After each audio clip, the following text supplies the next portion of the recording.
Good morning, afternoon, or evening. It is 4:30 in the morning for me. I'm an early riser, and I go to bed early, so don't think that that's crazy awesome. I planned for it.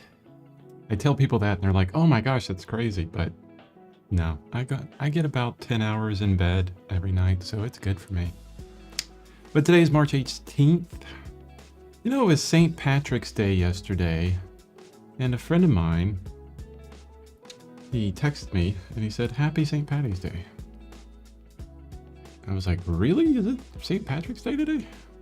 I had no idea. No, that was yesterday.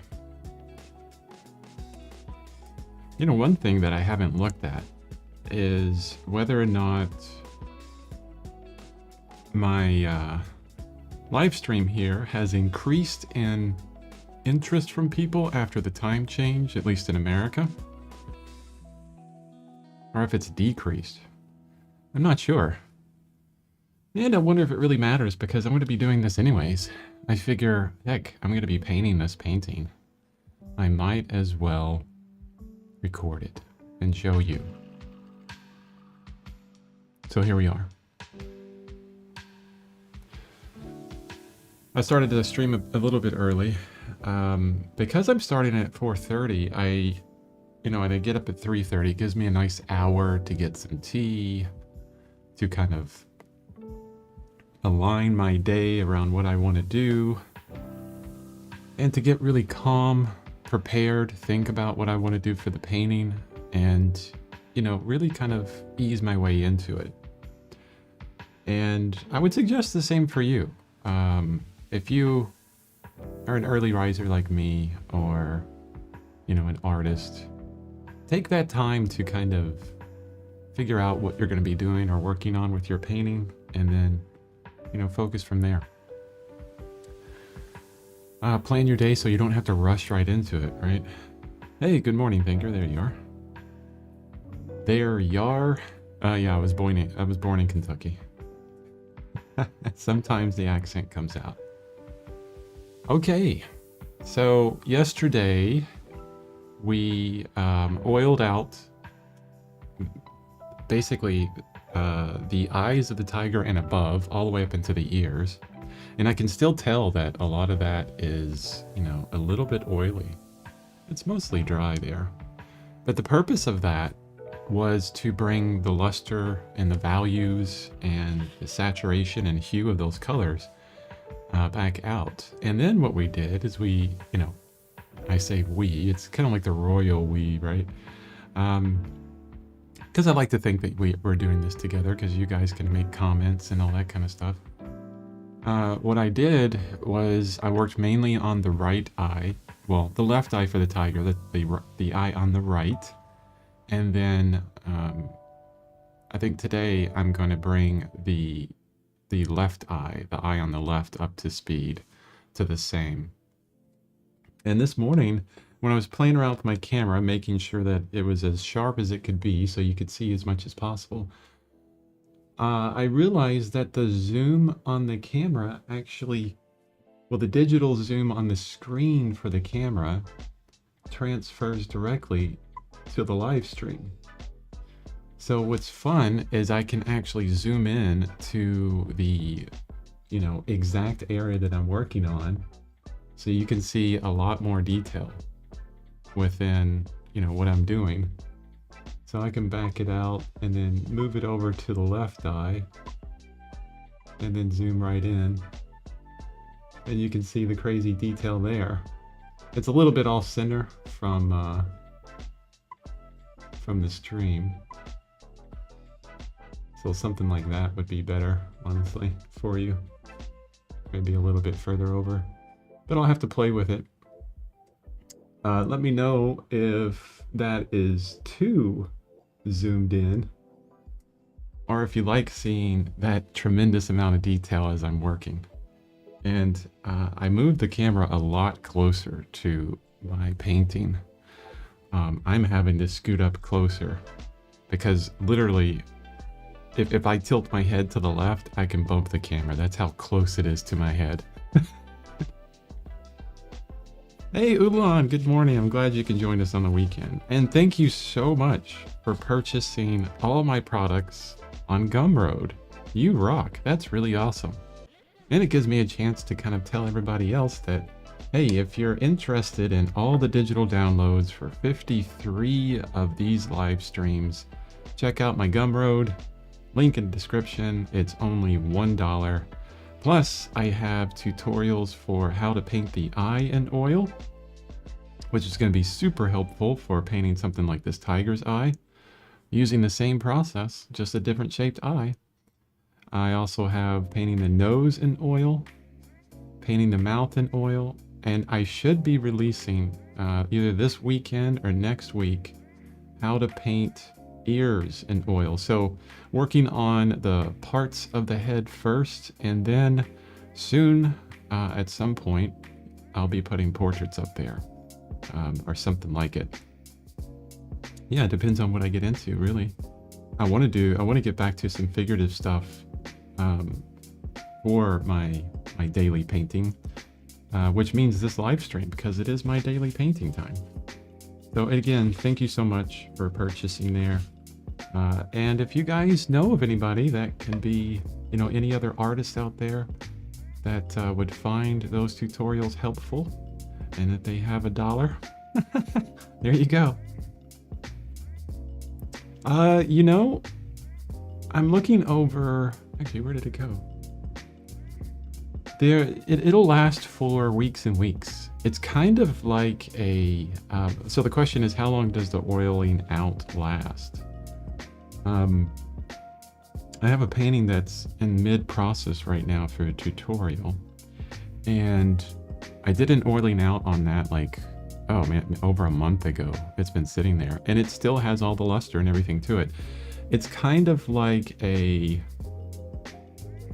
varnish to the painting, really. But I haven't delved deep into the science of this. And oh, by the way, I've mixed up my darkest dark, which is ultramarine blue, burnt umber, little bit of alizarin permanent, and we're going to increase the size of this pupil. But I've oiled out on that painting, and it still has the luster as it does today. So for weeks on end, so it lasts for a while. I haven't delved into the science of this very much, but I know there's some science behind drying times. So, and don't quote me on this. I mean, I don't know it specifically. I'll have to do more research on it. But basically, you can let your painting dry for, like a week or two. So it's dry to the touch. It'll be tacky, areas of it, because it dries in different phases, right? Because you work on different sections at a time. But if you let it dry for longer than that, there's something about it being a problem.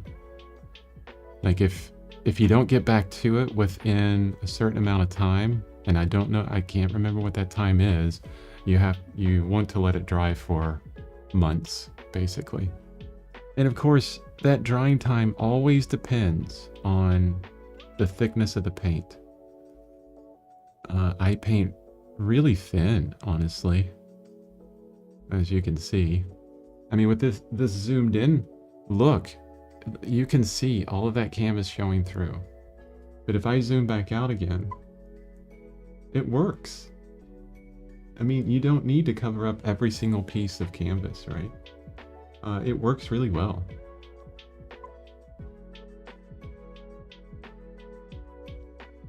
Zoomed way in. That's so much fun. I like that. So Ula, you say, Ulan, I just wish I had time to actually do something. That is a constant issue that I see from artists, and an issue that I conquered years ago. And I'm putting together a series of videos that can definitely help you with that. The first thing that I would suggest, and to help you out, not just to plug one of my videos, but to help you out, is I made a video, well, a couple videos are based around this. I forget the name of the video, honestly. Darn it. I have to look at one of my past videos on this. There was one on how to create a daily painting practice for life. And it has 4 different tips in it, or tools that you can use that will help you, put some time in on your artwork daily or multiple times a week.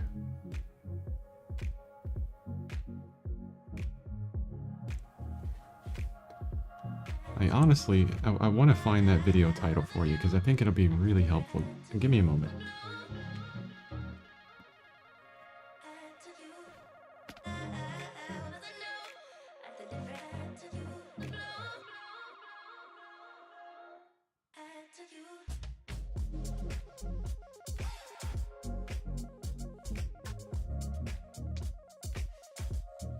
So Ulan, if you go to my channel page, and I have a playlist on there called Art Motivation, and you scroll through that, and then you get one that's called Setting a Minimum, and that is probably the information that I give in there is probably the most essential information, where I was able to go from not doing art at all for 5 years to doing art every single day for 10 years plus straight. Today is day 3,704 days in a row of doing art. And you can look at my website and see the very first day over 10 years ago, where I started out from being away from art for more than 5 years, and I had lost all of my ability, or a great portion of my ability, and I basically had to start over. So it's huge to get back into a consistent practice. So check that out. It's called Setting a Minimum, Ignite Creative Motivation. It even has a download to it, an opt-in where you could download ideas for daily minimums. I think I have 100 ideas for daily minimums, things that you can do. Because most of the time, what happens for us artists is we feel like it's not worth it unless we're spending hours and hours on art every day. Oh, good, you found it. Great. Oh, and good morning, Gumshin. Welcome to the stream. Thanks for joining. If you have any questions or anything about art or what I'm doing here, let me know. But most artists, they think, and because I do this. I did this years ago. I remember saying to a friend of mine when I was in my 20s, and we were painting once a week. And we were saying, man, I wish I had more time to paint, but I can't just spend an hour a day on art. It doesn't feel like I'm really doing enough. And that was the biggest thing to hold me back, was that concept. And it took until I was 39 years old to understand that concept was really preventing me from moving forward as an artist. And so I established a daily minimum of 30 minutes every single day. And there's a lot of, I won't get too deep into it. There's a lot that goes into that, and it's really kind of a mindset change that unlocked art for me. And, January 26, 2013, I remember that day like it was yesterday. It changed my life for the best. And it's really the reason why I started this YouTube channel, is so I could help other artists find, this daily creation ability, because it's so important. Is it the compound effect? Yeah, You were right onto it. Yeah, the compound effect. Who wrote that book? I know there was I ended up. I did a summary of that book years ago, but it's very similar to that. Yes, but part of it is, that's the idea of it. It starts with a question. Here you go, guys. Here's a question for you. Which would you want? I can give you $2 million today, or I can give you a penny today and double it every day for a month. So for example, 1 penny today, 2 tomorrow, 4 the next day, 8 the day after that. Which would you take? Darren Hardy. Yeah, Darren Hardy. Thank you for that. Which would you take? Would you take the 2 million or would you take the pennies?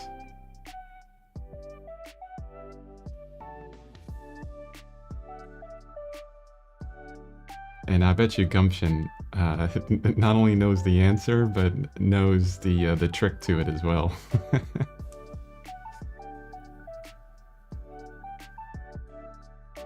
While you guys are thinking about that, I'm mixing up the green for the eyes again. I'm gonna rematch this.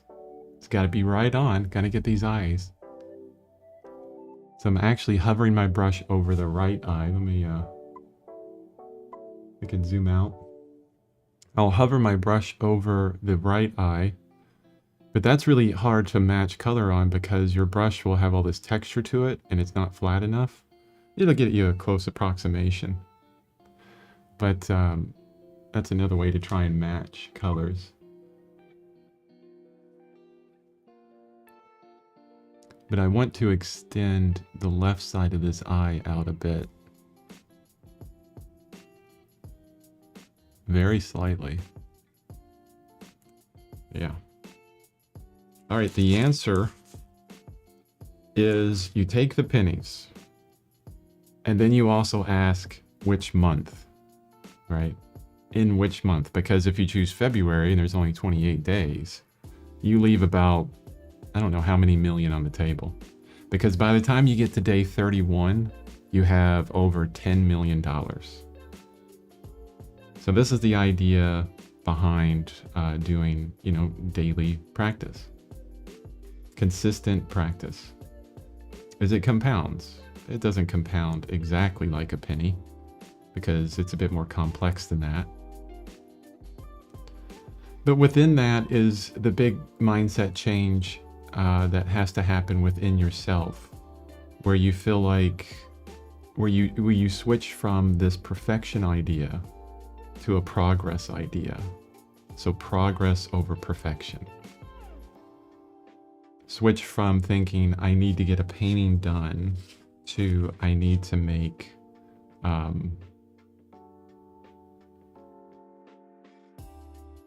or is it 2 million? I'm already pretty old, so perhaps instant help would be better. My calculations were way off. Yeah, I think you're fine by getting 10 million a month. You're still good. Unless you're on your deathbed, which I don't think you are. Yeah, so check out those videos. It has a connection with your big why as well, which is the next video in that series. And they're so important. Finding out why you do this, why you want to do this. And then focusing on progress rather than perfection. Focusing on getting better a little bit every day is so important. Yeah, it's changed my life, and I know it can change a lot of other people's lives. I get some pushback from it as well, all the time. I've had other artists say to me, well, I just don't work that way. I can't just do art every day. If I'm in the studio, I need to be in the studio for 8 hours at a time. And it's unfortunate, but I watch the history of those artists. And they'll be in the studio for 8 hours at a time for a few weeks. And then eventually they burn out. And they take months off. They're like, yeah, you know, I just got kind of burned out. So all summer I didn't do anything. And then they get back, and then they get their motivation back again. Maybe they read a book. Maybe they find some other artist that they're really interested in and get back in the studio. And the important thing to remember there is that art is not like riding a bike. I mean, even riding a bike is not like riding a bike. Like with, you know, the saying, it's like riding a bike, right? It's complex. And if you're not consistently working on it in some form or fashion, even a little bit every day, that's your skill will decline. Also, my artist friend, you know, he constantly goes feast or famine. He'll get ahead a bit and then drop right behind. And there's no increase in his skill level and his understanding. But if he would just say, okay, I'm unmotivated, let me go down to a minimum and just get that done. That way, art is still in my mind daily. I'm still working on my dexterity. Oops, I dipped into the dark. I need to switch to my dark brush. You're still working on your dexterity. You're working on translating form a little bit every day. Yeah. Okay, so looking at the eye, probably would have been better to put the dark behind the eye first before the pupil, because now I need to go back in and fix the shape of that pupil. But I'm getting really super detailed here, guys. And I just want to let you know that your paintings don't have to be this detailed. I do it honestly because I enjoy it. I enjoy getting deep into, especially the eyes, really building in a lot of crazy interest in these. You know, I've talked several times within the composition course I was doing at the beginning of this live stream, which, by the way, the downloads for that are fantastic. So, you know, hit that link in the description. But I was talking about the 33 and 3 rule, where a painting should have, you know, graphical interest or some kind of compositional interest, whether you're 33 feet away or 3 feet away. But with the detail of this eye, it gets up to 3 inches away. So, yeah, so a bit detailed there. And what I remember, see, I can't really see this too well on the iPad that I'm looking off of, but I do remember that there were these nice oranges within this green eye. It was a wonderful contrast. And I also love this kind of refraction of the lens that's on the tiger's eye. That would be on the bottom there that was kind of showing off, which even has its own little value range.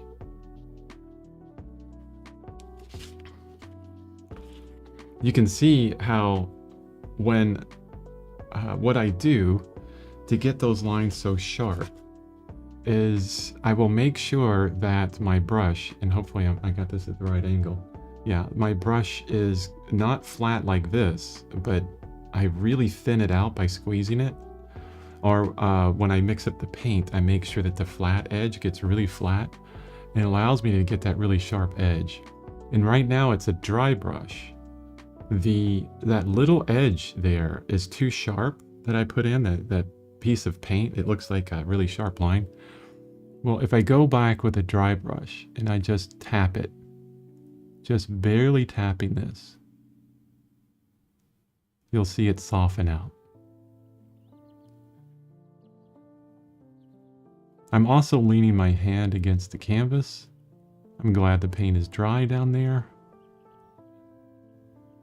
Yeah, that softened out well. And usually with pupils like this, it's going to get darker right close to the edge of the pupil. So I got a bit of that on the other one, so I'm going to get a darker green. Maybe that's too dark. And I'm going to go around this pupil. I know there's maybe Ashton that shows up on here every now and then because he does some abstract pieces. He may look at this and go, wow, that's just way too tedious. I don't want to do that. And that's good. Know what you love. If you think this is way too tedious, don't do it. But the one thing I will say is the principles of representation are the same whether you're working with a mural and a 4-inch brush or a super tiny brush and doing little eyes like this. So the principles are going to be the same. It's all about drawing, value, form, hue, saturation, all that kind of stuff. All the good stuff. My paintings look best if you're 3,000 feet away. That's funny. See that little speck way in the distance? Oh, that's good. Yeah, the one thing that I've experienced over the past 10 plus years of putting my paint, doing artwork and then putting it online is if I take a photo of my painting and the photo looks better than the actual painting in real life, then I'm in trouble. I know that that's a problem. That's been consistent throughout. When it's opposite, when the photo just doesn't do it justice, now I know I'm cooking there. I think you should probably zoom out a little so we can see both eyes. Okay, let's do that.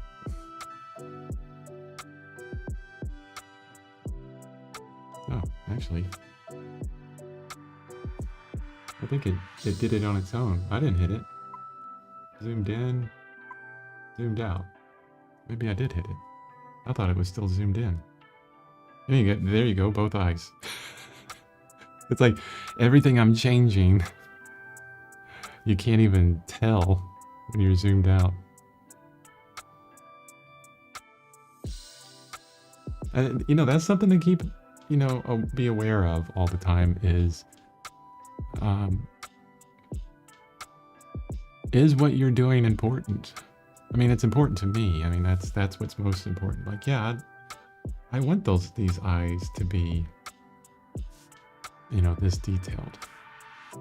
I've got some edge issues within them I need to fix. I need to kind of do some blending around within some of this.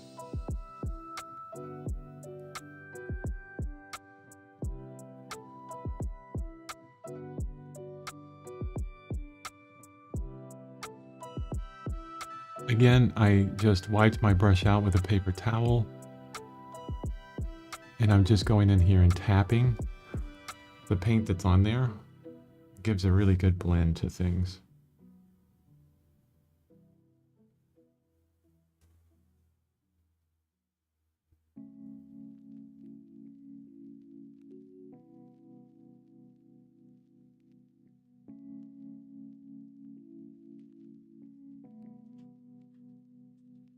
Yeah, let me know if you want me to zoom back in.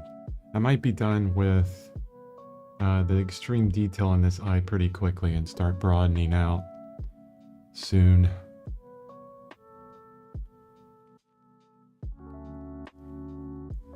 And I don't know if you've noticed, Thinker, but because you're here like every single day that I'm on, but when I was doing the digital painting of this, the max stream time would be about an hour. But now it's hard for me to stop. I mean, I love digital, but this is, my true passion, oil paint.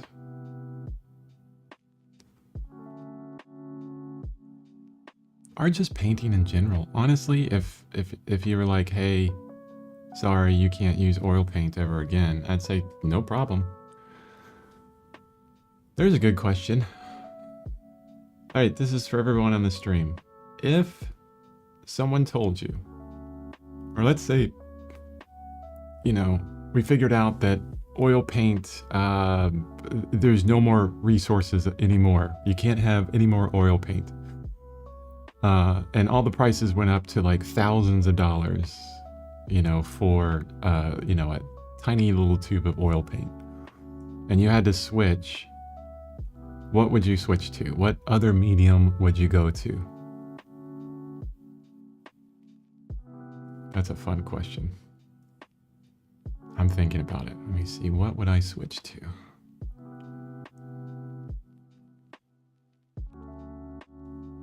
Because you have a lot of choices. You have acrylic. You have gouache. You have watercolor. You've got pastel. You could just say heck with color. I'm going to go just black and white. So you got charcoal.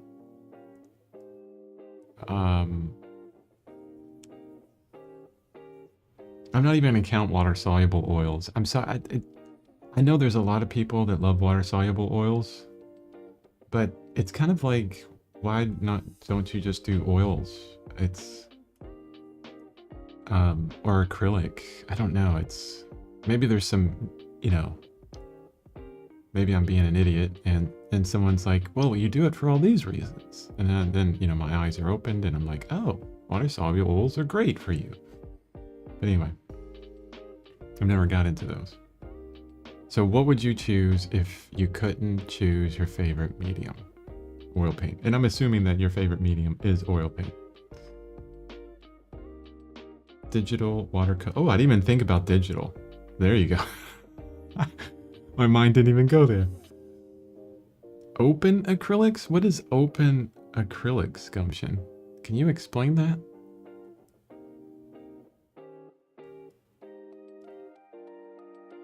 Is that different than regular acrylics? I know you have... Oh, color pencils. I didn't even think about color pencils. Man, there's so many mediums out there.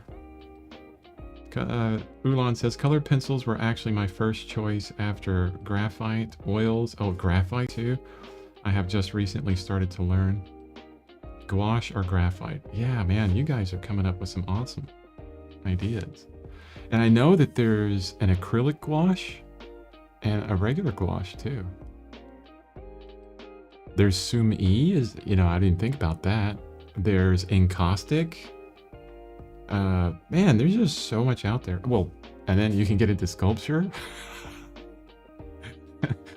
Wow.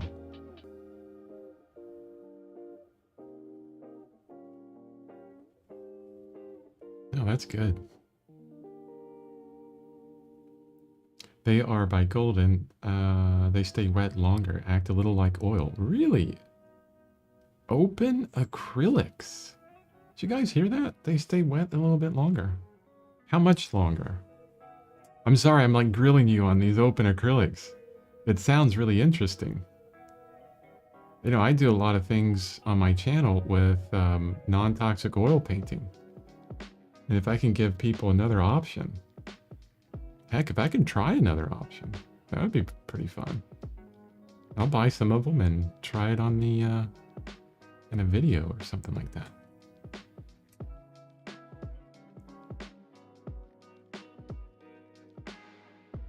It's exciting. Okay, so I'm happy with that eye. Let me look at it again. I'm squinting. That's one thing I don't talk about enough, I think, is squinting.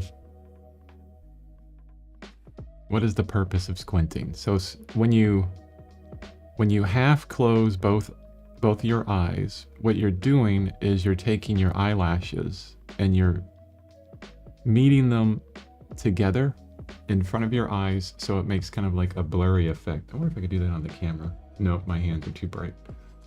But it does this kind of blurry effect. Like if I, actually, what am I thinking? I could do this.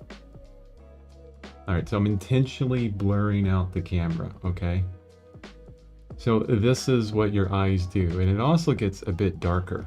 So here's what you would see. Something like that, okay?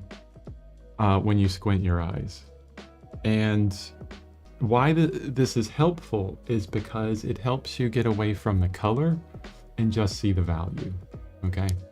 So let's go back to where we're supposed to be.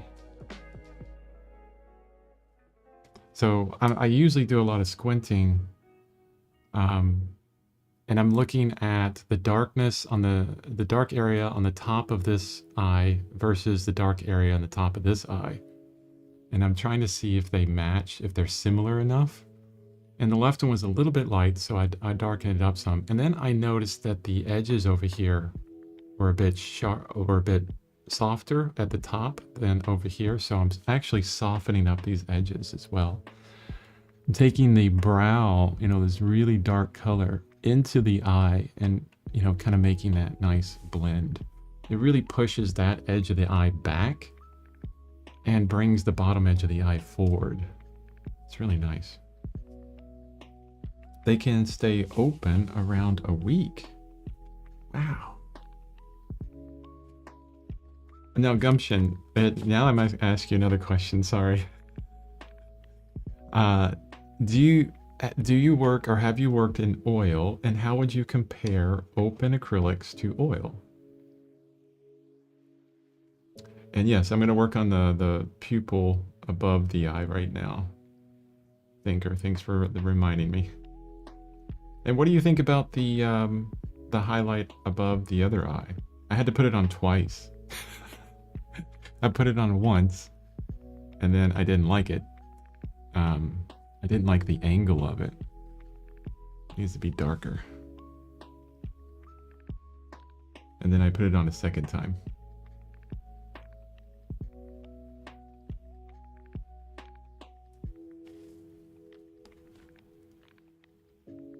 All right, here we go. Actually, I want to zoom in for this one. Oh, it got dark. Why did you get so dark? Don't go dark.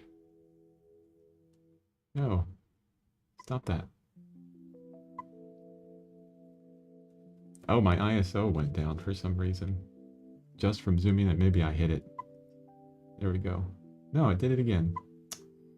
Well, that's really annoying.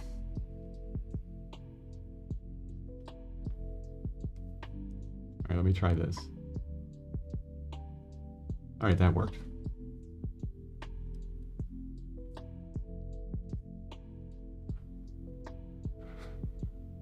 Honestly, I love being able to change the camera like that live on stream.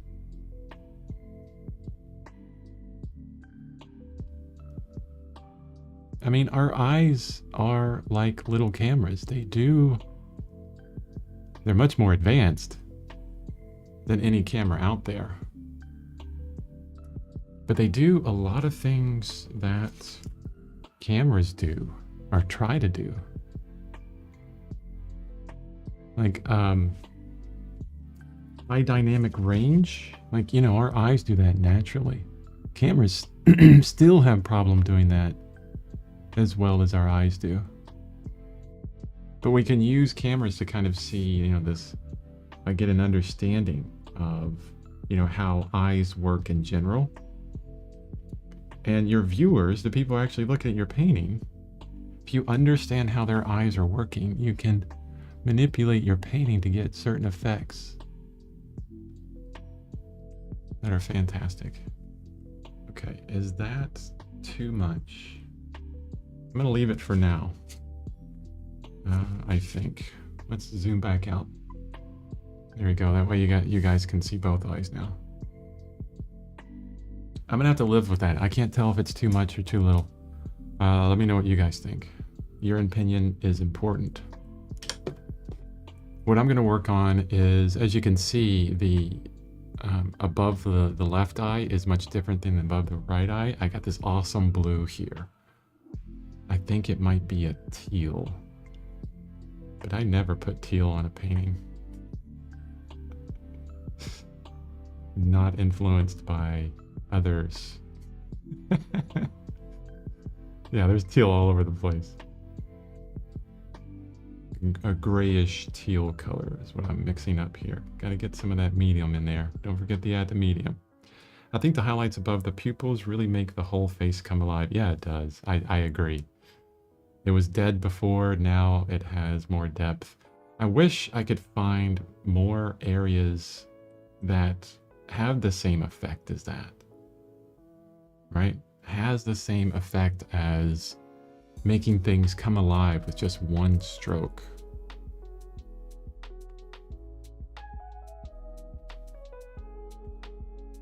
Okay, this is a bit dark, but I'm going to use it for the end of these stripes here.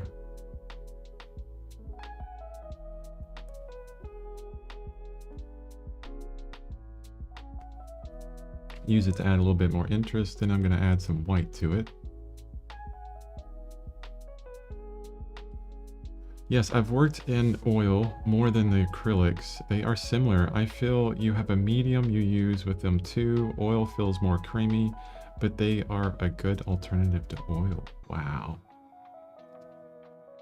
I'm going to have to make a note after the stream to try those out.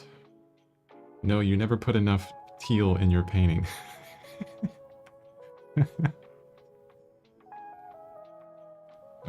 That's awesome. I think one day I'm gonna make a painting that's gonna be called Nocturne in Teal. Right? It's like a lot of the old masters, they would do these nocturne paintings, these paintings at night, and then have some really cool kind of a name for them.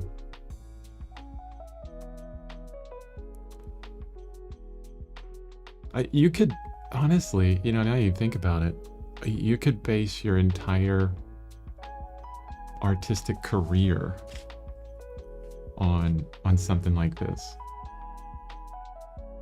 where you go around and do landscapes or still lifes, you know, banana in teal, right? Reminds me of Monet. He did, was it Versailles that he did like multiple times, like different times throughout the day, and the haystacks, which are just absolutely beautiful. I read a bit on that, or at least watched something or listened to something on that, and he would go out there. Oh, and by the way, Gumption, thank you so much for the information. He would go out there with several paintings, and one painting would be his morning painting. Then as soon as the light switched, he would switch to, you know, his afternoon painting. And then eventually, you know, late afternoon, evening, and it would be the exact same thing, but he was painting the differences in light on each painting. And they are just absolutely beautiful.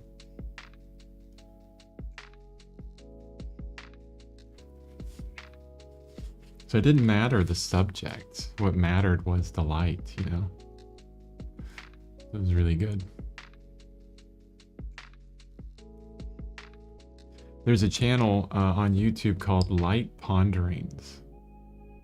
And it's a guy that worked with Pixar and all these other, you know, just a digital art master, right? And he just loves color, and he does nothing but videos on color theory. And they're so good. I've been watching those a lot lately. So Light Ponderings. Hey, there's Ashton. Good morning, Ashton. Hopefully you had a great day at school this week, or a great week at school. I'm not sure if you go to school on weekends. Well, I was just mentioning you earlier, Ashton, because I was working super detailed, and I was like, I bet you there's some abstract painters out there like Ashton that are looking at how close in detail I'm getting here and going, wow, this is so tedious, I would never do it. So I'm interested in what you would think.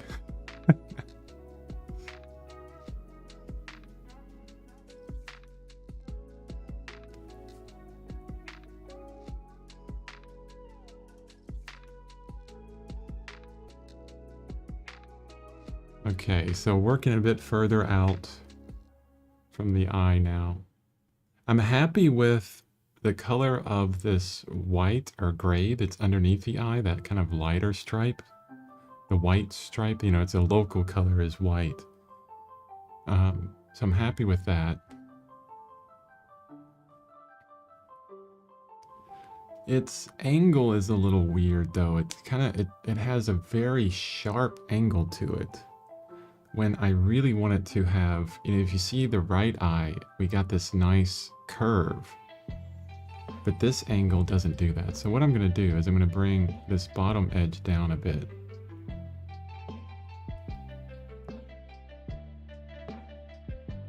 So that the bottom edge has somewhat of that curve that I want. I'm going to make it a little bit more extreme. It's different than the photo, and that's fine. I'm so impatient, yeah. I think we all were in our 20s. I know I was. I was stupid impatient. Stupid and impatient. Well, not stupid. More ignorant than anything. Yeah, which is completely different. Okay, so I took the bottom edge down into a nice arc, and now I want to do the same to the top edge. So I can kind of turn that around. I get so frustrated just having to troubleshoot for printmaking. There is always something going wrong. Yeah. I could see that. Even with intaglio. Well, lithograph. Intaglio is the copper plates. There's so much that can go wrong in there. I remember doing screen printing as well, which was a lot of fun. And there's all kinds of stuff that goes wrong in there. I mean, the equipment you have to have is just ridiculous.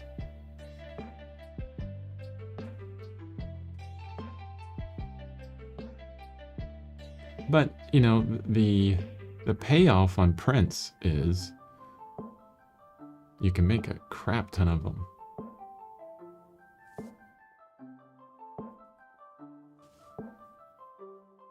There's an artist close to me that I went to her studio. Her name is Merit Berg. So Meritberg. She is a teacher at a community college here in Tacoma, Washington. And she does lithographic prints, black and white, of lots of animals. And they're just absolutely beautiful. They were so good. Like, I walked into her studio. She had this beautifully huge studio with her work everywhere. And I was thinking, man, you must be a full-time artist. You have to be a full-time artist. Because, you know, why wouldn't these be flying off the shelf? They're so beautiful. But she wasn't. She wasn't a full-time artist. She, you know, because I asked her, and she's like, oh, I wish, but no. She was a teacher.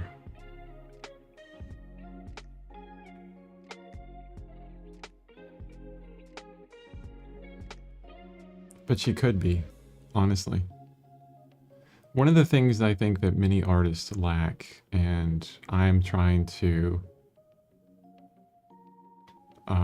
fill that space in my knowledge, and I have been for the past year, is the marketing aspect of being an artist. You know, the idea of selling your work, providing value to others, and doing it in such a way that you don't have to paint what you think others would want. You can paint what you want, just market it, you know, well. And she definitely had a, beautiful artwork that I would think would be easy to get out there. But as artists, especially when I was young, I was, very against a lot of that. And it really stunted my ability to grow as an artist. I mean, if I didn't think so negatively about the art market at that point, and I really worked with it, and tried to just provide value with my artwork, I would probably have been a full-time artist for most of my life by now. But I have a job. I have a daily job. Which is also good, honestly, I will say. Because, it's allowed me to, paint whatever I want. But I think you can have both. I think you can paint whatever you want and still be able to sell your work. You just have to find the right market. Yeah. Learning to sell yourself is a skill. Sell the work that you do, really. For some reason, like selling myself, I don't know, it doesn't seem to resonate too well, saying it that way. I think but I can't, yeah. And it's all about a mindset change, right? Yeah, I sell the work that I love to do, and I put my soul and passion into what I love to do. And I'm absolutely certain that you don't have to change that to be a successful artist. Okay, this is looking pretty good. I'm gonna start getting the top here where you get the light part of the brow to turn into the eye socket. I'm gonna work on that because I want to get that shape, that turn, and it has to do with value and color change. Do you do art in your job? I used to. Well, sort of. I did web development, like UI UX design, which had a visual component to it. But I kept rising in the ranks for my company, and now I'm in a management position. And so I don't get to do a lot of that anymore, unfortunately. But it allows me to do a lot of other things because I work at home. And I'm extremely grateful for the position that I have. Because I can wake up in the morning and I can walk in here to my studio/office and I can start painting. And then, 5 minutes before I have to be at work, I stop painting, put my brushes down, I walk over to my work computer, and I'm at work. I'm extremely fortunate in that aspect.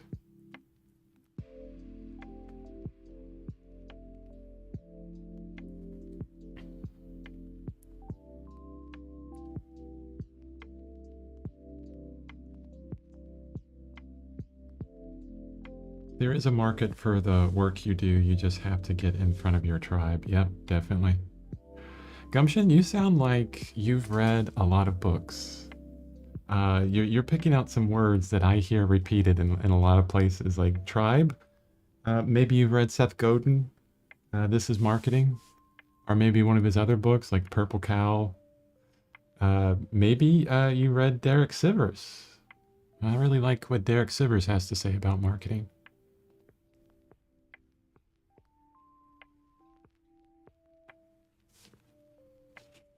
Sounds like we could have some interesting conversations about that.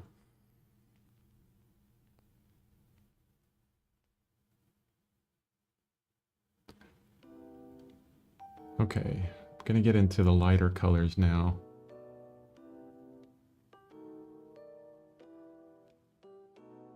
But this brush has got too much of the dark paint in it, so I'm gonna clean it up. And I don't clean my brush because it takes too long.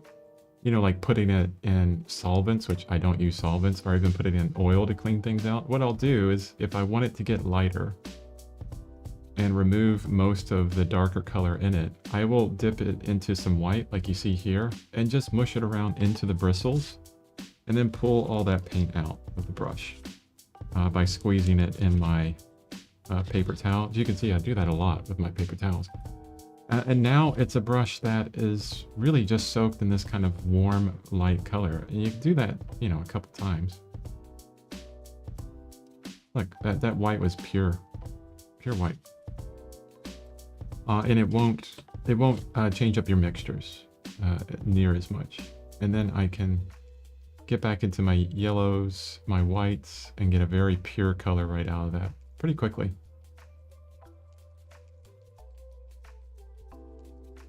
Thank you, Thinker. I appreciate that you admire my self-discipline. I continue to have built it over time. And really, you know, I'm going to go back to you again, Ulan, if you're still on here, hopefully. Having the time in the day was my big complaint before, but setting those minimums and making a commitment to the minimum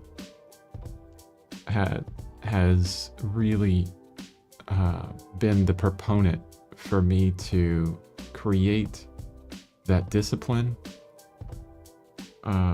because it was easy. I mean, on the days I didn't feel like it, which was months sometimes, because I went through a kidney transplant, guys. And there was 2 months there where I just did 30 minutes a day of sketching. I just get out a sketchbook, do a quick 30-minute sketch of wherever I was, whatever is in front of me. You know, kind of lackluster, like I didn't feel like it, but I did it. Because at that point I was well over 1,000 days straight, I think. Oh, there you are, Ulan. I'm glad you're here. Yeah, the daily minimum is so powerful. It is tremendously powerful. It just takes a bit of a mind shift change from perfection to progress. It is far more important to continually make progress in your craft than it is to complete a painting a day or really fast. Because number one, you can't complete a painting a day unless it's a 30-minute painting. And you can do it anywhere, like on a plane, or at a friend's house, or in the middle of a party, these kind of things. So it's really a practical approach to continually doing art. I could talk about that for hours. I'll put it down for right now. That's awesome. You get to work from home. Yes, I do a fair amount of reading. I will look up Sivers. Yeah, Derek Sivers, Your Music and People. It's about music because he's a musician, but it translates perfectly to, you know, visual art. And the guy is fantastic. All his kind of ideas surrounding marketing is the type of marketing that I want to do, where it's on providing value, not these kind of barkers, like he calls it, where people are yelling and screaming at you.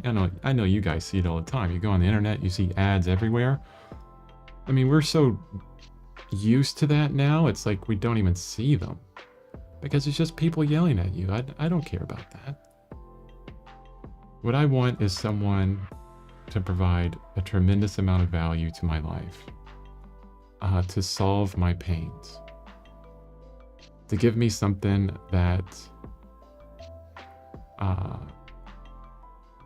is so far and above, like what I get out of it is so far and above what I paid for it, that I would feel, you know, stupid not buying it. Yeah. And that's what I'm trying to do with my tutorials on Gumroad. I put them on there for $1, not because they are of low quality. I mean, just the downloads for this one alone is 53 days of downloads. It's ridiculous. And each tutorial, like the eye tutorial, is something like 9 hours long of constant instruction on everything I'm doing. The other ones are around 6 hours long each, or $1. And I do that because I want you to look at it and go, wow, that's a tremendous amount of value. I could learn a bunch, and for $1, it's a steal. That's what I want you to think. But enough of me trying to plug that. Howard Ashton says, it's definitely something I need to work on. Yeah. Good. Yesterday I did absolutely nothing because I was so exhausted from school week. Then I felt guilty about it. You know, I see the LOL after that, but you really touched on something that all artists feel. Everybody does. Not just artists, but everybody does. I mean, this is kind of like a universal thing. But what's unfortunate is even if there's a lot of us out there, and I used to be this way, where even if you do a little bit, you feel that it's not enough and you feel guilty. And the mindset change is all about saying, hey, recognizing your current energy level, recognizing that you're unmotivated, recognizing that this is just not a good day, right? And just saying, but I can do at least 30 minutes. A little bit of sketching. 5 minutes, 10 minutes, whatever you set as your minimum. Do that, do it every day, and track it. You don't have to be as elaborate as I do it on my website, because you can see every single day on my website. But the tracking it is really important, because once you get past a certain count and you look back and you see your progression as an artist, how you've gotten better, oh, it's a tremendous feeling. And not only that, you wake up one morning and you're like, oh man, I really don't feel like it. But you have 100 days in a row. I don't feel like it, but I'm not going to drop that streak, right? It's another motivator. So I know I don't feel like it. Let me do my minimum 30 minutes and commit to it. It's really powerful. And don't feel guilty. Understand where your energy level is and do the best you can. And I think that's the most important. I know that's the most important. I was talking to my wife the other day. I was like, the one thing that I can count, I can say that I'm a master on, because I usually don't like that term, because I don't think there are any masters in art. I think we're all students. We're all continuously learning. And well, I'm still learning anyway. So whatever, I'm closest to a master on is the ability to do art every single day, and to hopefully motivate others to do the same. The discipline to stick with my art every day.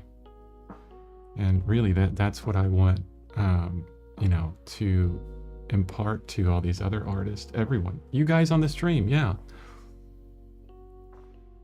To progress, to get better, whatever that means, to create daily. I've seen so many artists that they're amazing. And then, I talk to them and they're like, yeah, I haven't done it in years. I don't think I'll ever get back to it.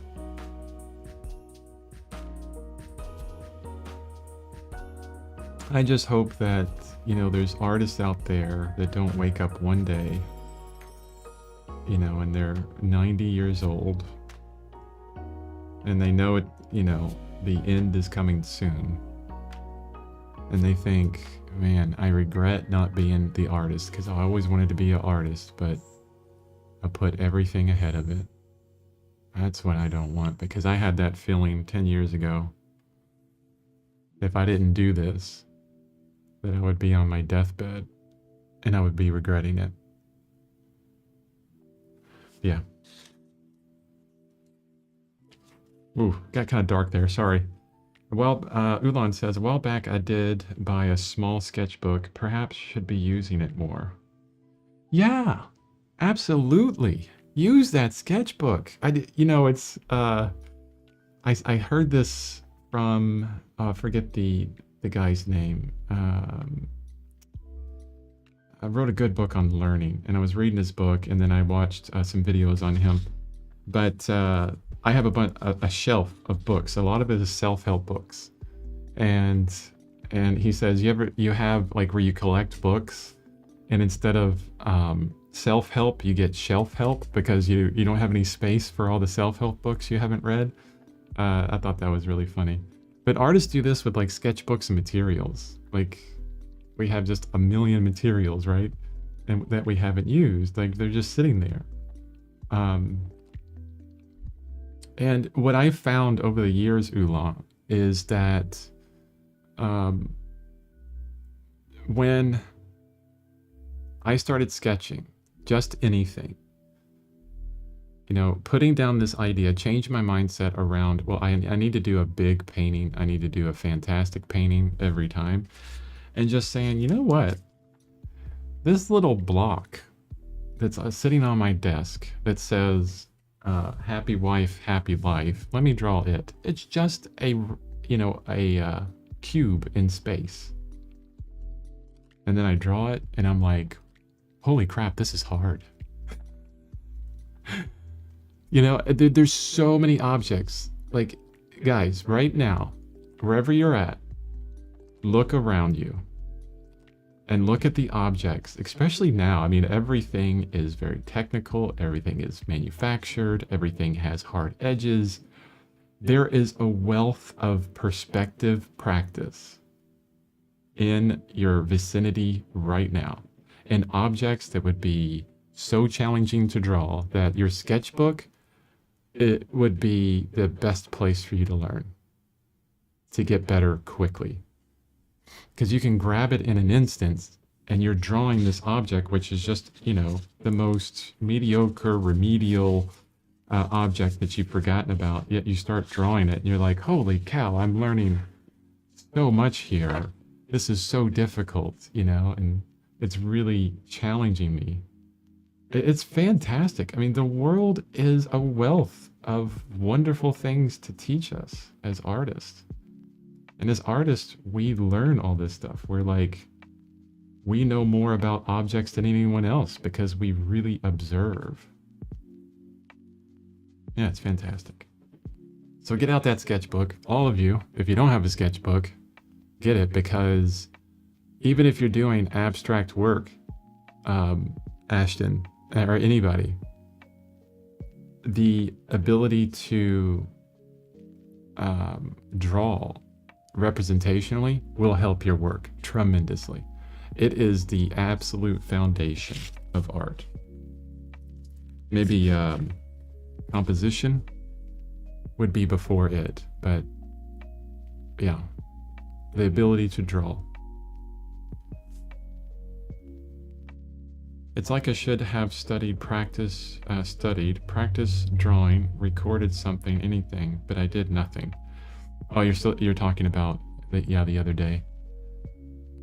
I would say get away from the word should a little bit. And this is, and you know, I'm not being pedantic here as far as words are concerned, but it's kind of, you know, I'm talking about that mindset change.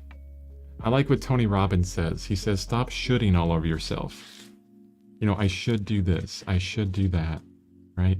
It's kind of like self-flagellation. Flagellation? Yeah. Where you're hitting yourself all the time. Yeah, don't do that, Ashton. It's totally cool, man. Or girl, or guy, or... Sorry? It's totally cool. So you had a day you didn't feel like it. Learn from it, and then the next day you don't feel like it. You know, plan for it, because it's going to happen again. Say, okay, the next day I don't feel like doing any artwork. What can I do? What would be something easy that I could do? That I could just sit in my bed, you know, with my sketchbook and a pencil or a pen and maybe draw my feet. Or, you know, do some really small thumbnails of abstract compositions. But don't let me come up with ideas, because I'm going to come up with stuff you don't like, you know? Come up with something on your own, like, oh, that would be really kind of cool and simple to do. Maybe on the days I don't feel like it, that's the day that I work on this. I'm still progressing, and I'm also honoring my energy level, my motivation level. You know, I'm understanding who I am as a person a bit more. It's so important.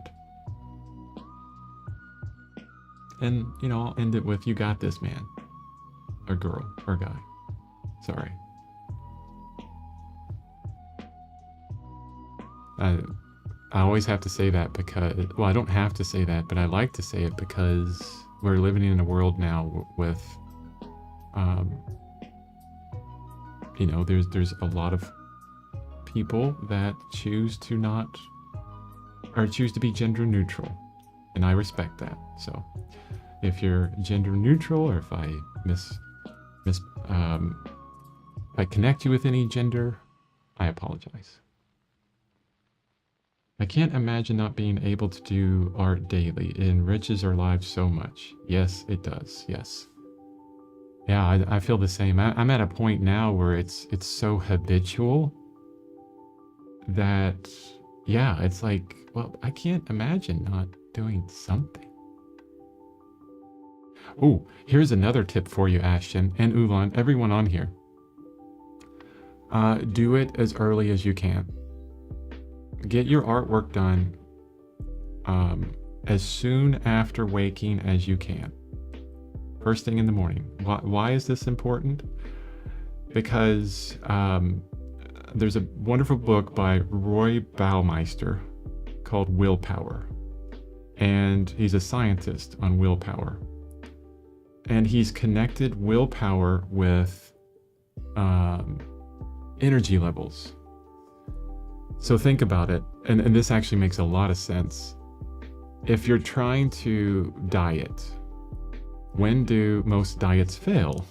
They fail at night. When you got, you know, those cookies in the cupboard start calling you at night, and you're like, oh man, and you start, you know, people get the munchies at night, right? And that happens. It's because the you know, as you go throughout your day, your energy declines, and so does your willpower. So you wake up in the morning, you're like, I really don't feel like it. I don't feel like doing art. Well, your willpower is only going to get worse after you've woken up. So make sure that you try at least to get something done as soon as you get up. Your willpower will be greatest, and it will be a lot harder for you to finish something later in the day.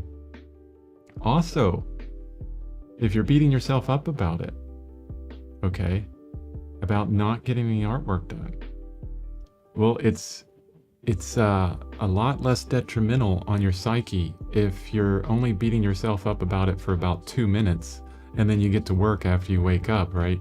Than if you go throughout your entire day saying, I need to do art, I need to do art, I need to do art, right? I need to do a sketch, I need to do something.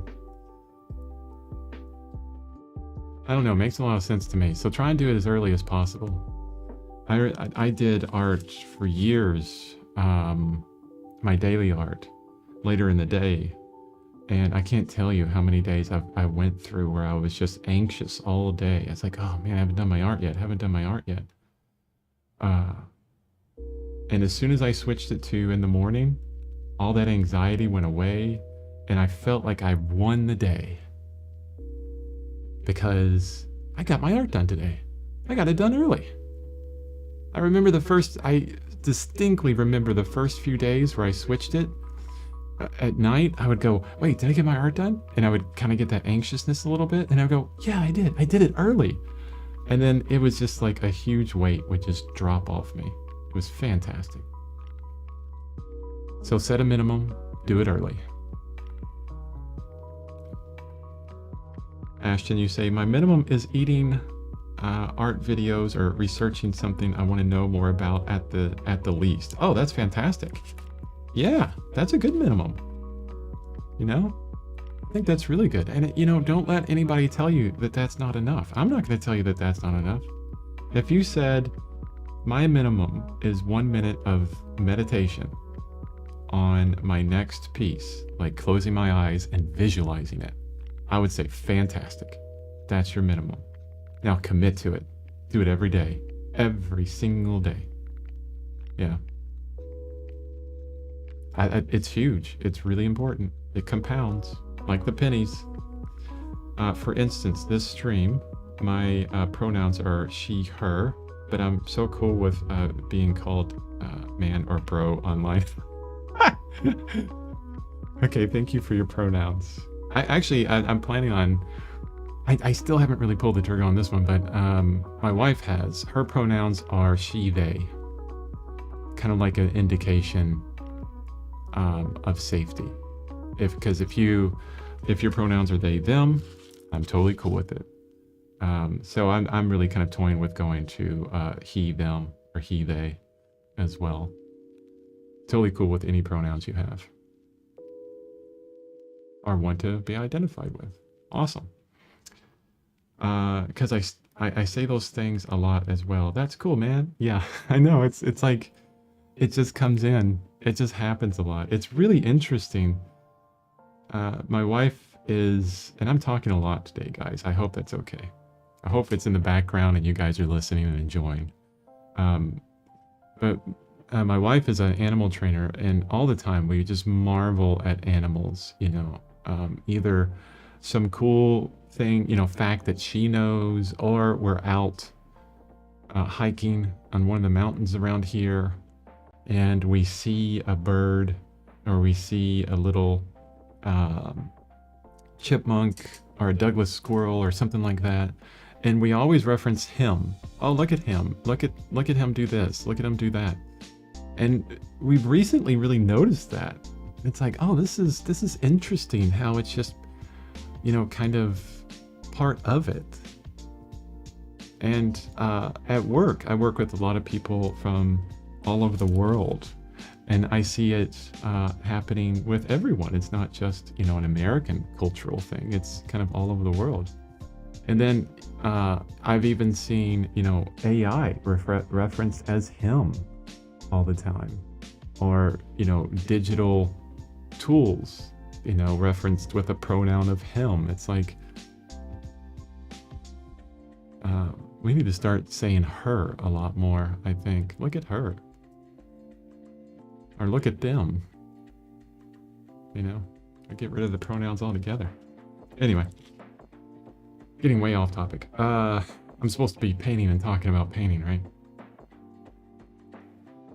So the value change that I have here goes from a very light white, and the color temperature is closer to white here for all these colors.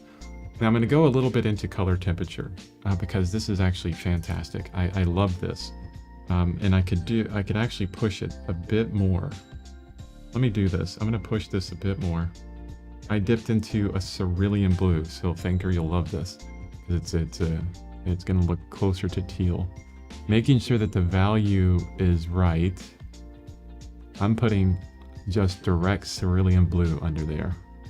And boy, that adds some life to it, definitely. And why do I do that? Why did I do that, especially in the shadow? Well, color temperature works like this. The lighter it is, in most instances, yeah, I would say almost all instances, the lighter it is, like it goes to white, it will be less saturated. So the saturation will be removed. The color temperature changes, right? And then in the shadows, and this is why it's important to understand why black is not the greatest color on your palette. Ooh, I need to change my brush. And why maybe you should remove, I'm not going to tell you you have to, maybe you should remove black from your palette, because when all of your colors switch into shadow and get darker, that's where the saturation needs to increase. It needs to get really saturated. And that will breathe so much more life into your art by following that kind of color temperature rule.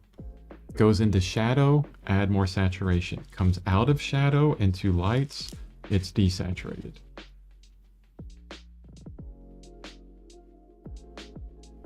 And so I'm trying to do that here because we have the top of the brow ridge, and it's turning down into the eye socket. And I don't think you can push that enough, honestly. The turn of form, as you can see, look at the brush strokes, guys, on here. Maybe let me zoom way in. Let me try this again. Yeah, there you go. So look at the brush strokes on this. What you'll see is that they curve down and in. All these brush strokes are following that shape, and that's intentional. And then at the bottom of the eye, we're flowing out in this direction. We're going out. Those brush strokes are important. I'm describing the form. Ulan, when you grab that sketchbook and you're drawing something today, I'm not ordering you, just trying to motivate you. When you grab that sketchbook and you start drawing in graphite or pen and ink or whatever you do, start thinking about how you can describe the form with the strokes of your pen or your pencil.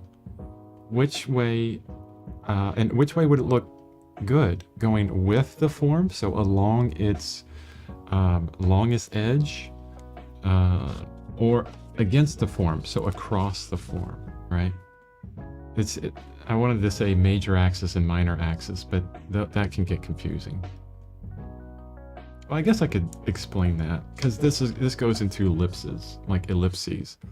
So for example, I have my brush here, and this is actually a fantastic example, because you can look at it at any brush. This one has a sticker on it. Every brush has, this kind of finial thing at the top. So going with the form, I would go in this direction. So the same direction as the brush itself. Against the form, I would wrap around it. Just like the circle, or at least the ellipse that's made from, you can probably see it better with the sticker on there. So there's an ellipse made at the edge of that. So that's against the form. You can use that idea as well to figure out kind of the perspective of ellipses on arms and things. You see the arm on the model, then you line up your brush or your pencil within the same orientation, and then it will have that kind of circular curve around it. Like, let me point directly to the camera. You'll see that kind of ellipse happening. It's a little bit blurry because I got my camera set to a certain focus. But yeah, see how you can best describe form with each of your strokes, or with your shading or something. Why is that important? Why is it fantastic? Why is it awesome? And I need more medium. I'm not adding enough medium to these mixtures. The reason why it's awesome is you're doing two things. Not only are you learning proportion, learning how to draw whatever you're drawing in space and make it look, from 3D to 2D, but you're also cementing this three-dimensionality idea of that form in your head. The best way to understand form is to really touch it, to really kind of feel how it moves back in space, how it comes forward in space, and it builds a mental model in your head. And when you do these strokes where you're always going with or against the form and trying to describe the form, that mental model continues to get built. It's the basis for the entire Draw a Box curriculum, which is all free, by the way, and fantastic if you want to learn perspective.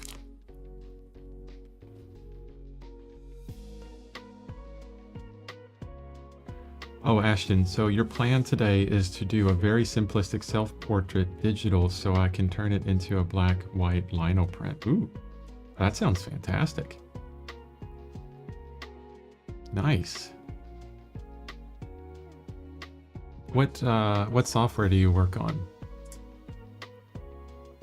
Krita, maybe? Or Photoshop, or Procreate, or ArtRage, or there's like 50 of them out there, I think, now. And then Ulan says, oh, yes, sir.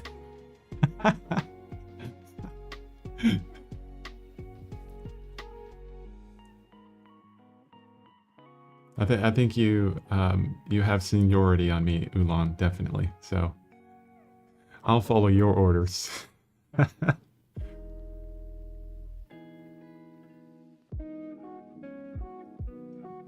Yeah, it's looking good. I'm liking the way it looks. Ashton says, my body of work for my class currently is to just do self-portraits and explore myself. Oh, that's fantastic. Yeah, know thyself. It's one of the most important things that you can do. It's a lifelong pursuit. I'll probably use Photoshop for this project, but I do use Krita as well. Nice. Yeah, I have both. I mean, Photoshop, I pay for Photoshop and Lightroom, and I love Krita for painting, Photoshop for making thumbnails and anything for text. I use Photoshop and Lightroom for taking these images that I take every day and putting them on my website. So that, yeah, they're both helpful for me. And you can use them both and not increase the cost at all. I mean, because you're paying, well, as a student, you could get the whole bundle of Adobe products for 20, but you could get Photoshop and Lightroom for just 10. If you just do that. That's what I do. I do the Photoshop and Lightroom bundle for $10 because I don't store anything in the cloud with Adobe. And then you add Krita to it for no more money. It's just fantastic. Although I do donate to Krita because I love it so much. It's open source and all these people are working on it, you know, on their free time. Can you believe that? That is fantastic. It's so good. And this is what I was talking about earlier with my downloads and my Gumroad is I want it to be so good that people like myself say, this is so good, I need to give you more money. You know, I know you're providing it for free, but yeah, I want to help. That's what I want to do. That's the kind of value I want to provide. I'll probably use for, okay, all right. Oh, good, I'm caught up on the comments. Yay, thanks for all the comments today, guys. You've been fantastic. Saturdays are good. Maybe I'll switch, because usually I don't do, no, I like having my Sundays to myself now. Because I don't have work, I have one meeting, like an artist meeting, get together. And it allows me to just spend a whole day on art, except for 1 hour where I talk to a bunch of artists. Yeah. So I'll probably be keeping the Sundays off, which if you didn't know that, yeah, tomorrow, Sunday, I don't have my live stream on Sundays anymore. I'm actually working on a landscape type painting as well.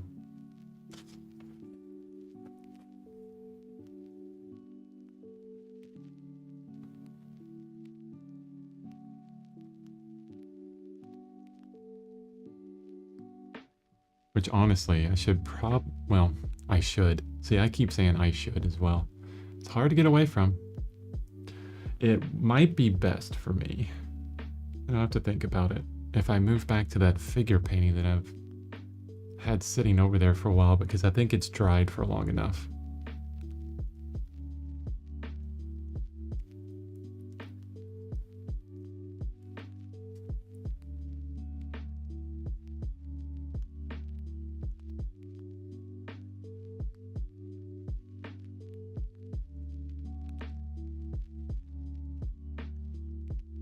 Okay, so one thing I want to address in this painting is I am going very detailed, especially right here. And I'm pretty sure it'll be the entirety of the head of the tiger. I will continue with this amount of detail, all the way down to the chin and the beard, the tiger beard that I call it. But after that, the painting will fly. Not literally. I'll be flying through the painting a lot faster after the head is done. Because this is my focal point, and it's where I want all the detail to be. It's where I want my viewer to look. And the rest of the painting doesn't need that.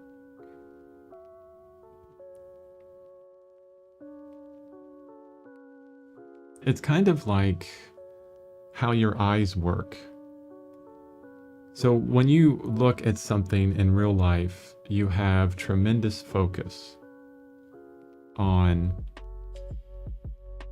that one thing, but then everything else in your field of view is going to be out of focus, just like a camera.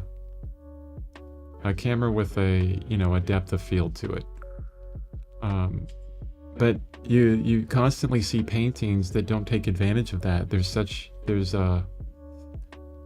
a possibility there where you can have sharp focus for your center of interest, and then everything else has this really nice kind of fade to it, or out of focus, blurriness.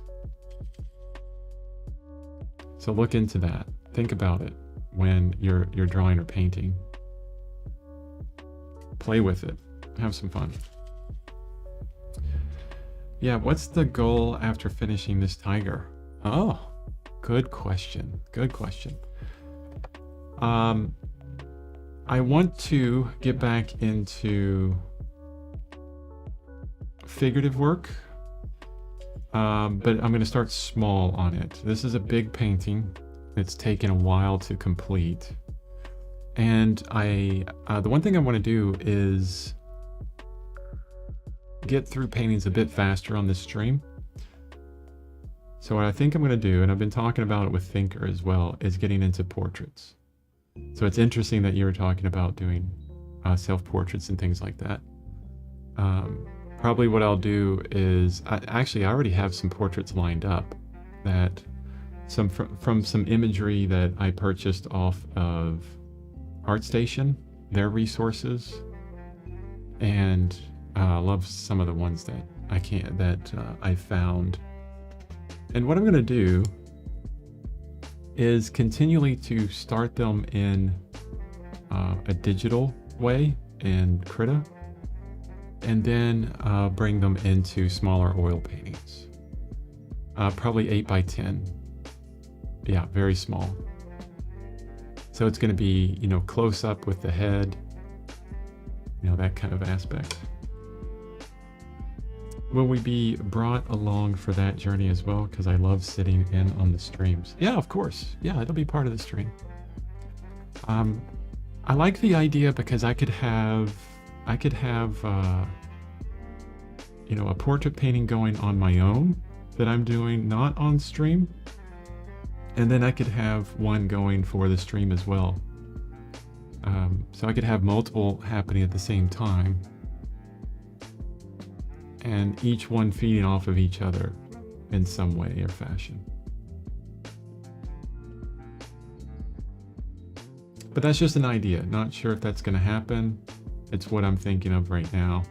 We still have a few weeks before this painting's done. So we're all going to have some patience here, including myself.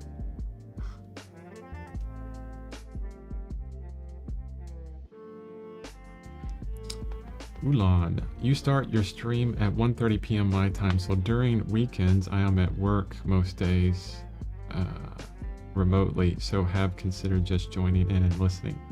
Yeah, my family does that a lot. My mom and my brother, you know, throughout their work day, they'll just kind of have it in the background, you know. And yeah, if you find it entertaining and informative, please do. I would enjoy that. I'll mention you every now and then. Especially considering you purchased all of my tutorials on the Gumroad. Thank you again. I know who my my top clients are, and you're one of them. You and Thinker. And I like you too, Ashton. I thank everybody for showing up. Okay, I'm moving to these lighter areas that are not the stripes on the tiger, and I'm making sure that I'm keeping this thinned out with my medium. And also the one thing I did, you know, this is get into a lighter color, so it's a bit desaturated, and you can see that within the image itself, how desaturated these lighter areas are in places. I do like having some color down there, some saturated color. Add a little bit more life to it.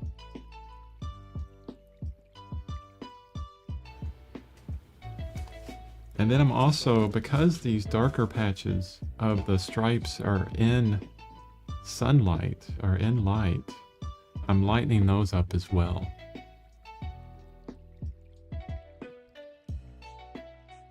And then while doing all that, I'm also thinking about the form and the hairs, what direction they're going in, and keeping with that.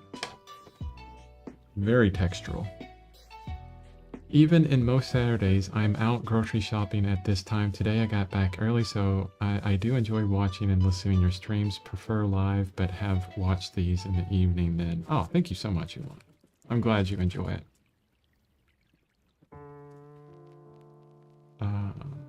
It's like 6 a.m. I think when your streams go live for me. I think you're on the East Coast, so yeah, it would be... Well, I start at 4:30. So if you're on the East Coast, that would be 7:30. If you're Central, that would be 6:30. Mountain Time, 5:30.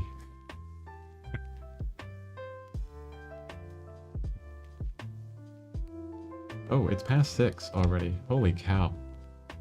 Was it me, or did that hour and a half go by in 2 minutes? Oops. I'm pouring tea. That's where that big sound was from. Sorry about that. Okay, so I'm really happy with the eyes that or at least the eye that I finished today, and how both eyes look on the tiger. The one thing I haven't done is stand back and make some judgments. That's so important. I'm gonna do that real quick.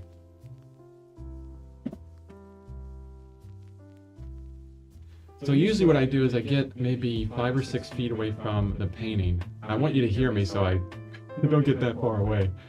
But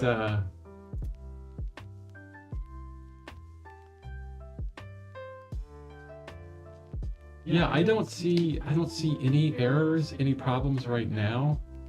Where honestly, the best way to get away from your artwork, and I believe, you know, as artists, you guys have all experienced this, where you're working on something, and then you can't see the forest for the trees, right? It's like someone else will walk up and go, "Oh, did you know that this is way off?" And then you kind of like, you know, face palm. You're like, "Wow, I can't believe I didn't see that." You get so entangled in what you're doing that it's hard to get away from it, right? It's hard to break that connection. The best way to do that is to take a photo of it, especially on your cell phone.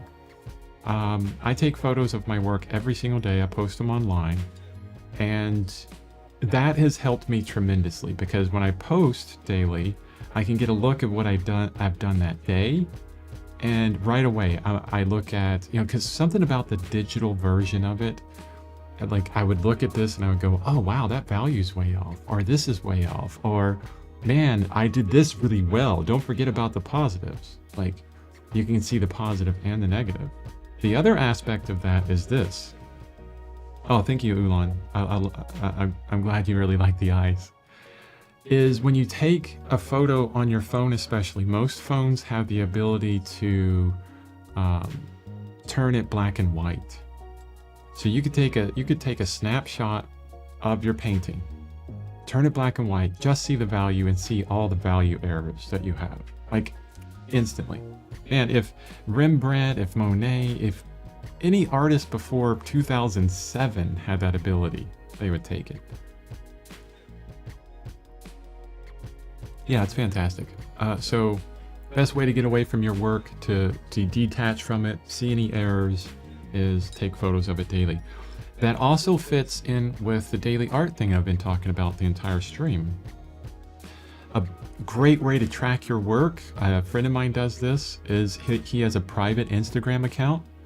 He'll snap a quick photo of what he did that day. He throws it on his private Instagram in an instant, and then he can scroll back through his private Instagram account and see the progression of each individual painting or the progression of his skills as a painter on a whole. And then he uses it for motivation as well. He's like, oh man, I got, 200 days in a row or 2,000 days in a row. That's motivating. I'm definitely going to get 2001, right? Thinker says, the only thing I would suggest is that the angle of the forehead and skull is flatter in the digital rendering. Oh, so like the major slope? Yeah,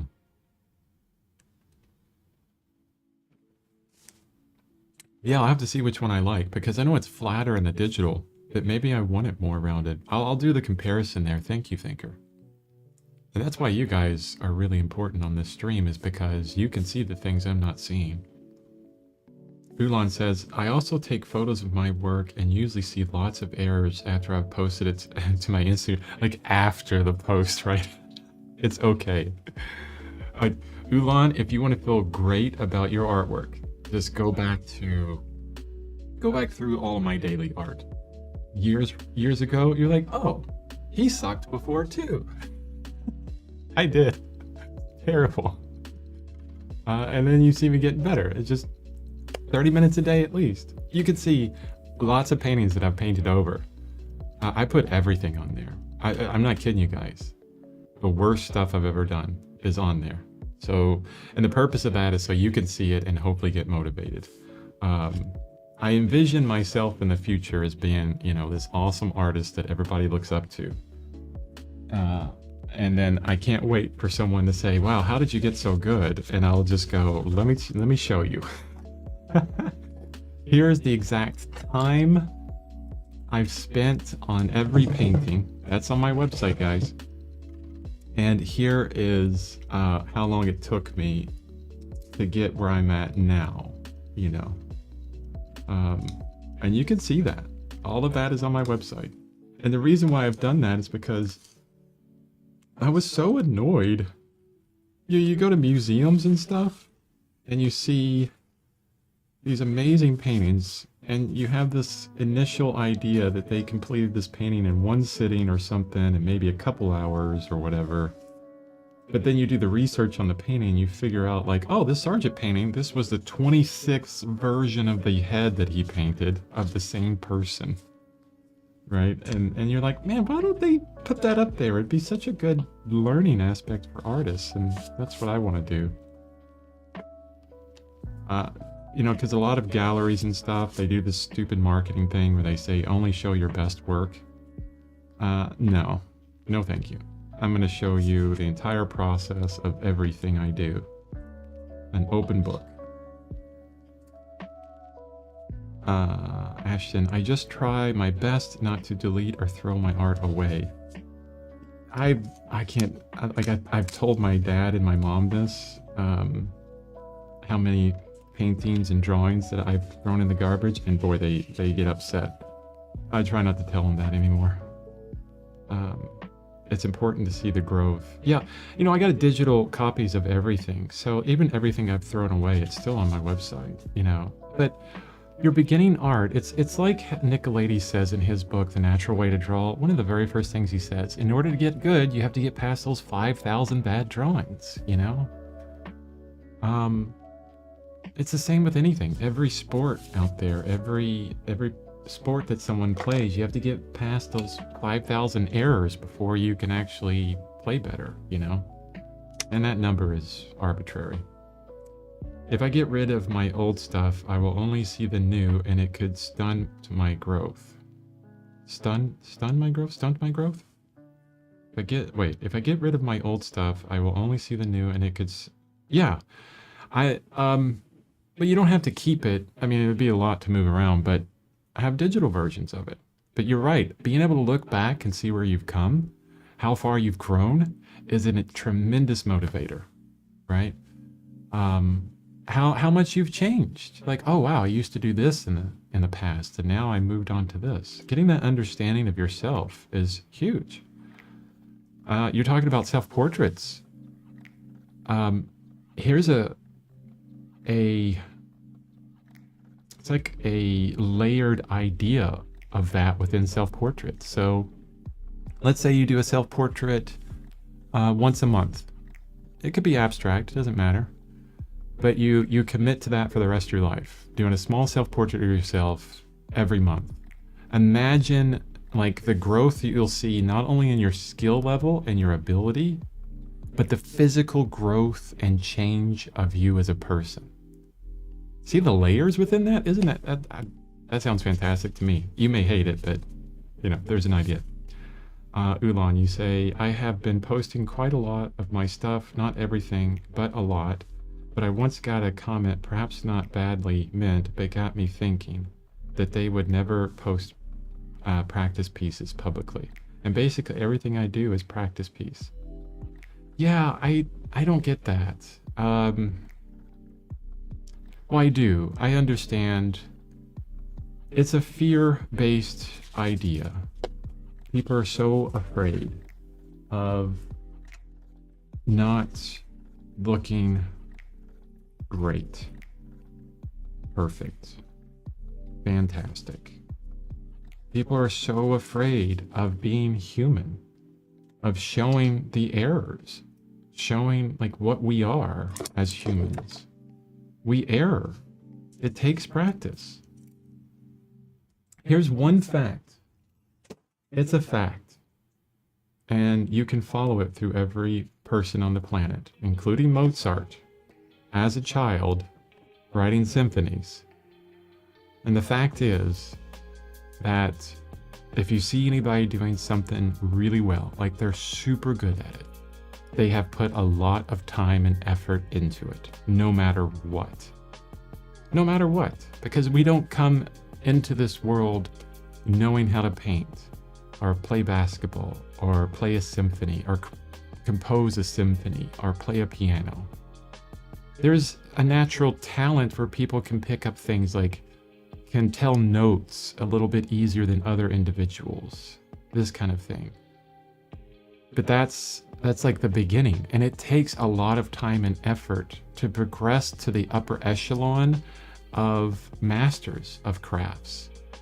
And there's no way around it, just time and effort. And when people say, oh yeah, I don't post my bad work, you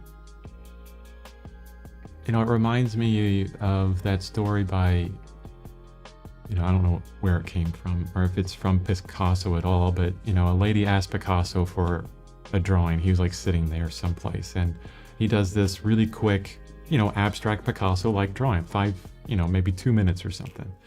And he's like, yeah, here you go, it'll be $5,000. And she's like, but it only took you 2 minutes. And he says, no, ma'am, it took me my whole life. And this idea that everything you do, the 30-minute sketch, the 10-minute sketch, the visualization of art, the looking at art online, the constant brain stimulation of what you're doing, it culminates into who you are and what your art is right now. This painting so far has taken me my whole life, you know, and the painting before that, because it's a culmination of everything. I don't just sit down here and do a painting. I mean, if I backed up this camera, you'd see 50 paintings behind this one. And that's not even, you know, a tenth of what I've done.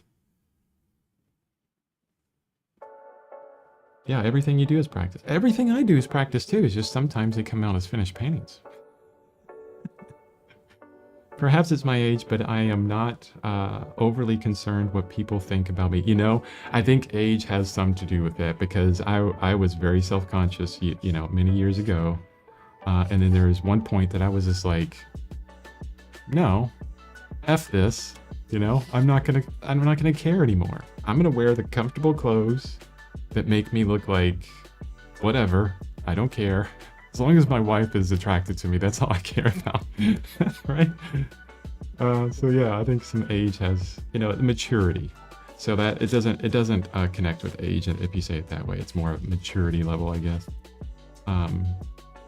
Never was interested in any kind of art. Started with graphite in 2020. Oh, very new. Nice. That's nice. Yeah, graphite is a fantastic medium. It's a lot cleaner than charcoal. Definitely. Well, guys, this has been a fantastic stream for me. I've had a wonderful time talking to you guys and not shutting up for almost an hour and a half. But I need to get my breakfast and prepare for a meeting with my best artist friend on the planet. And then the rest of the day, I'll be doing my artwork.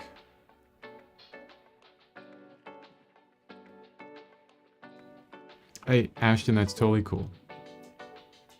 That's 100% natural and wonderful. The comparison is there.